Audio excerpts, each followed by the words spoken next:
Hi everyone, in this video I'm going to show you how you can turn on Wi-Fi calling on your Samsung.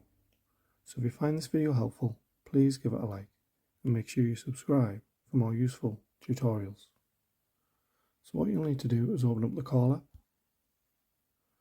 and click on the three dots on the top right hand side and select settings. Once you're on here, just scroll down until you see Wi-Fi calling. So what you can do is just click on that, and then underneath it'll just let you know make and receive calls over a Wi-Fi connection whenever available. So all you need to do is simply toggle that on, and then it'll give you an additional option of calling preference.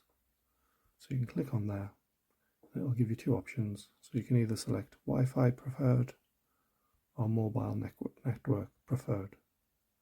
So that's how you can turn on Wi-Fi calling on your Samsung. Thanks for watching.